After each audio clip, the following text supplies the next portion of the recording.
Guys, ngayon guys, magagamit tayo nito ng Rosmar Essential Cagayo Premium Sunscreen. Ayun guys, so meron siyang SPF 50 protection. Ayun guys.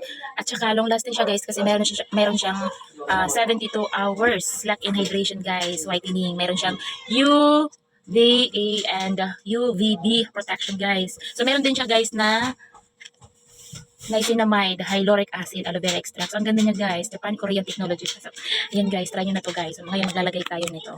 Kasi lalabas ako, sobrang init ngayon guys. Ayan. Ang paglalagay nito guys, igaganyan mo muna sa kamay mo. May diretso naman dito guys ito sa likuran. Ayan guys. Lalagay na natin siya sa kamay ko. Hanggang sa liig daw. Ayan. Lalagay pa ako ng konti.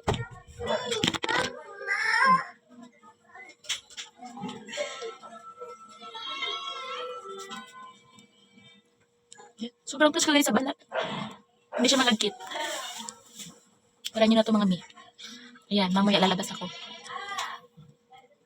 Kaya maglalagay na tayo.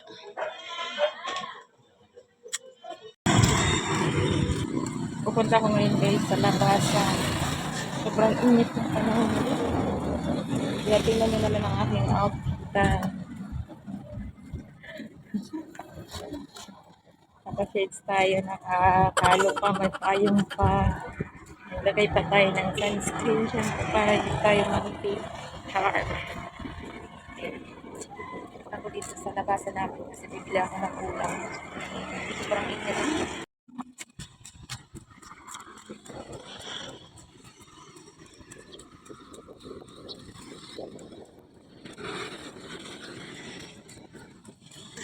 Hindi ko siguro pupunta ng kulay. Wala naman pwede.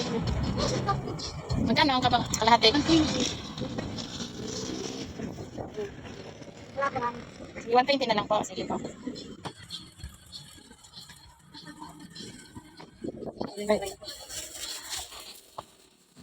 Kami sa yung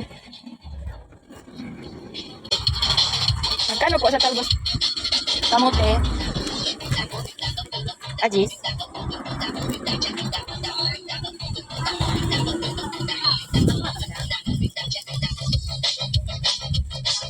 Ano po? aso. Magkano sa Anak. Magkano?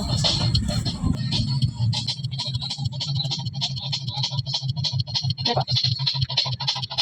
Uwi na tayo guys, diba? Bilis lang. Bilisan lang natin. Kasi sobrang init.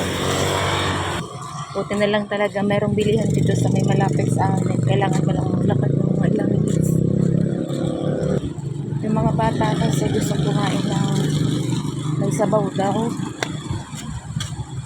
So magluluto ako ngayon ng tawag sa amin kusino. Mahilig kasi yung mga bata ng ulam na may sabaw, lalong-lalo na yung panganay ko. Sobrang hilig talaga sa may mga sabaw, lalo na yung asin, sinigang, ganyan. So ngayon, ang lulutuin ko yung tawag sa amin isda na lamadang. Sasabawan ko siya. Talagyan ko siya ng talbos ng kamote. Sobrang ingat, guys. Ilang minuto pa lang ako naglalakad. Masakit sa balat. Ang hirap talaga pagpango. Tingnan nyo naman. Bumabagsak yung aking sunglasses. Paraan tayo. Bye! Ngayon guys, kung kamusta yung lasa. Wala tayo magiginak na nasi. Okay. Lagyan na natin yung kalamansi. Yan. Lagyan na natin yung kalamansi.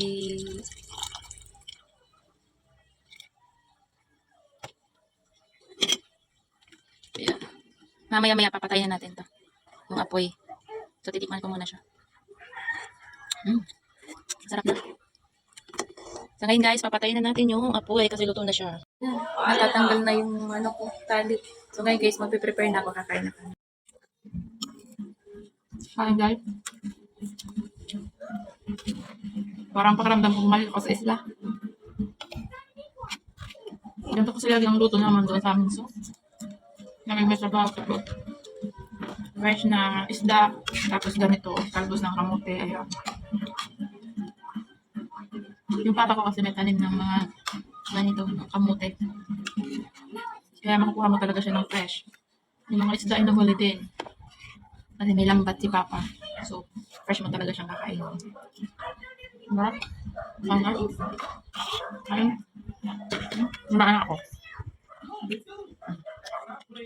Ayun na, patingin sa TV. Yung bunso ko ayun. Eat.